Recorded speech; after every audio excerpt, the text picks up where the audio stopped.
Krumancker, and I will be giving my speech on overcoming fears, and particularly my fear of public speaking. A famous comedian, Jerry Seinfeld, in one of his stand-up routines said, "I read a thing that actually says that speaking in front of a crowd is considered to be the #1 fear for an average person. I found that amazing. #2 is death. That means the average person, if you have to be at a funeral, would rather be in the casket than doing the eulogy." While this quote may not line up with recent statistics, in some people's mind it still holds to be true. It shows the power your mind has over your ability to succeed and obtain your greatest accomplishments. This aligns with my struggles as young as elementary school, being the kid who just wanted to blend in with the background. Sitting in my gymnasium floor as a tiny 5th grader, I remember watching the student council speeches from the older middle school students. I looked at them with admiration for their confidence, even for such short speeches that were focused on making their friends laugh. I knew from their position on stage, looking out on the crowd, they had to be intimidated with half my school staring back at them. But they were unfazed. They may have stumbled over a word or two, but were able to pick up right where they left off. In coming years, I had the opportunity to run as well, but I once again was watching these speeches from the audience.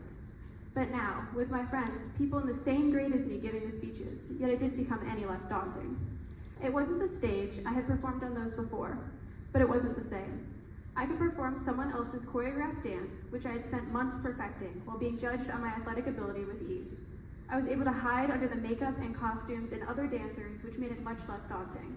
There was something difficult about speaking your own written words to be put through the judgment of others. Our minds are constantly consumed by both our thoughts and what we determine to be the thoughts of everyone around us.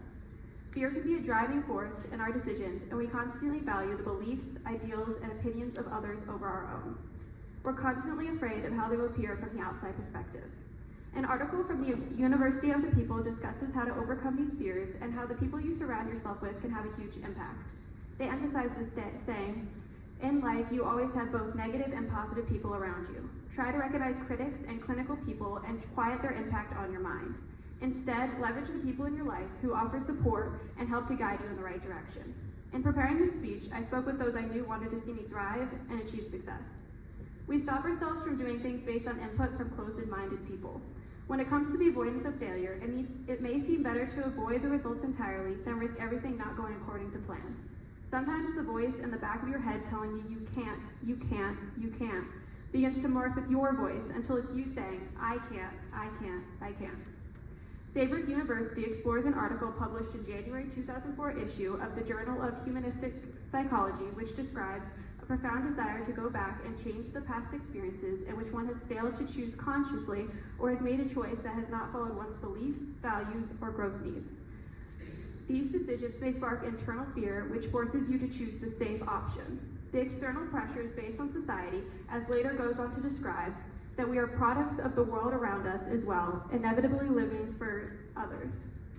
In hopes of empowering our own stories of overcoming obstacles, the author leaves us with, recall those little success stories we hear on Oprah or read in the magazines by the checkout stand about a grandmother who decides to go back to college to complete her degree, or the returning veteran who was an amputee post-war who completes a marathon they always wanted to compete in.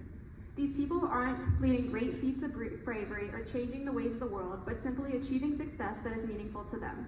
Maybe we spend too much time assuming that conquering your fears has to be tied to a massive life-changing moment, when in reality these fears can relate to small daily tasks. Thinking back to 3rd grade, I recall the bonus word on our spelling test was hippopotamonstrous-equipialdophobia, the fear of long words, which I unfortunately did not spell right. I remember thinking how silly it was that this was a real fear. Or the same year when I was walking across a glass bridge with my dad and you could see the car zooming by underneath and I couldn't understand his hesitation to cross it. These may seem foolish until you're the one who can't say a few words in front of a few people. Now, I'm not telling you that if you don't hurl yourself out of an airplane at 20,000 feet skydiving, you'll never overcome your fear of heights, and therefore none of your goals will ever be reached. Although having a fear of a tiny spider may become an issue later in life. What I do hope is you take away is not to stay away from the intimidating, overwhelming parts of life, as they may lead to great success that you're able to take with you to benefit your future. TED Talk speaker Tim Ferriss summarizes this perfectly saying, "Fear is your friend, fear is an indicator. Sometimes it shows you what you shouldn't do. More often it shows you exactly what you should do. The best results I've had in life, the most enjoyable times, have been from asking a simple question. What's the worst that can happen?"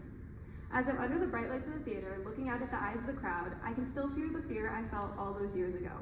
But I knew if I didn't give this speech, I would remain in the audience once again. If these words haven't had an impact on anyone here tonight, at least I made 10-year-old me proud.